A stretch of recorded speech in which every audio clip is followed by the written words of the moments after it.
Hello friends, केम छो? गुजराती पकवान में तमारुं स्वागत है। आज आपणे बनावीशुं टेस्टी एवो काठियावाड़ी वघारेलो रोटलो, जेने बनाववो खूब ज सरळ छे। तो चालो तेनी रेसिपी जोई लईए। रेसिपी सारी लागे तो आवी ज बीजी नवी रेसिपी जोवा माटे मारी चेनलने सब्सक्राइब करजो। वघारेलो रोटलो बनाववा माटे मैं अहीं सवारनो 1 नंग रोटलो लीधो छे। अहीं रोटलो सवारनो के रातनो लेवानो तो ज तमारो रोटलो सरस बनशे। मैं अहीं जुवारनो रोटलो लीधो छे अने मैं तेना नाना टुकड़ा करी लीधा छे। साथे ज मैं अहीं 500 ml जेटली छाश लीधी छे। हवे आपणे तेमां जे रोटलाना टुकड़ा करीने राख्या छे ते उमेरी दईशुं, एटले रोटलामां एकदम सरस छाशनो टेस्ट आवी जशे। तमे जुवारनी जग्याए बाजरीनो रोटलो पण लई शको छो। हवे बधुं सारी रीते मिक्स करी दईशुं। जो तमने रोटलो क्रिस्पी भावतो होय तो छाशमां एड नहीं करवानो, पण आ रीते छाशमां रोटलो मिक्स करवाथी रोटलानो टेस्ट खूब ज सरस लागे छे। हवे आपणे एक पेन लई तेमां आपणे 2 થી 3 चमचा जेटલું तेल उमेरीशुं અને તેલ ગરમ થતાં તેમાં 1 ચમચી જેટલું જીરું ઉમેરીશું।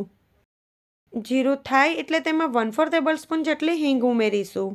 પછી તેમાં થોડાક મીઠા લીમડાના પાન અને 4 થી 5 લસણની કળીને મેં ઝીણી સમારી લીધી છે તો તે ઉમેરીશું। સાથે 1 નંગ ઝીણું સમારેલા લીલા મરચાંના ટુકડા ઉમેરીશું અને ગેસની ફ્લેમ સ્લો ટુ મીડિયમ રાખી બધું સારી રીતે સાતળી લઈશું।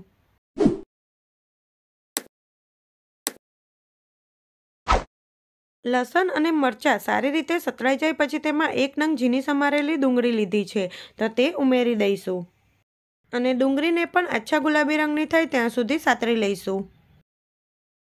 તો અહીં ડુંગળી એકદમ સરસ સતળાઈ ગઈ છે અને તેનો કલર પણ ચેન્જ થઈ ગયો છે। હવે આપણે તેમાં મસાલા કરીશું। તો 1/4 ટેબલસ્પૂન હળદર, 1 ચમચી લાલ મરચું પાવડર, 1 ચમચી ધાણા જીરું પાવડર, 1 ચમચી જેટલું મીઠું અને અડધી ચમચી જેટલી લસણની ચટણી ઉમેરીશું। લસણની ચટણી કેવી રીતે બનાવવી તેની રેસીપી પહેલેથી જ ચેનલ ઉપર આપેલી છે। લસણની ચટણી ઉમેરવાથી રોટલો ખાવામાં એકદમ ટેસ્ટી લાગે છે। હવે ગેસની ફ્લેમ એકદમ સ્લો રાખી બધા જ મસાલાને શેકી લઈશું। મસાલા સતળાઈ જાય અને તેમાંથી તેલ છૂટું પડી જાય પછી આપણે તેમાં છાશવાળો રોટલો ઉમેરી દઈશું અને આ ટાઈમે તમારે ગેસની ફ્લેમ એકદમ સ્લો કરી દેવાની। હવે એ જ વાસણમાં થોડુંક પાણી ઉમેરી બધું સારી રીતે મિક્સ કરી દઈશું। હવે ગેસની ફ્લેમ મીડિયમ રાખી છાશને ઉકળવા દઈશું। 2 થી 3 જ મિનિટમાં રસો ઘટ થઈ જશે। તમારે વચ્ચે વચ્ચે છાશને મિક્સ કરતા રહેવાનું એટલે તે ફાટી ના જાય। તો લગભગ 2 થી 3 જ મિનિટમાં તમે જોઈ શકો છો હવે રસો એકદમ ઘટ થઈ ગયો છે।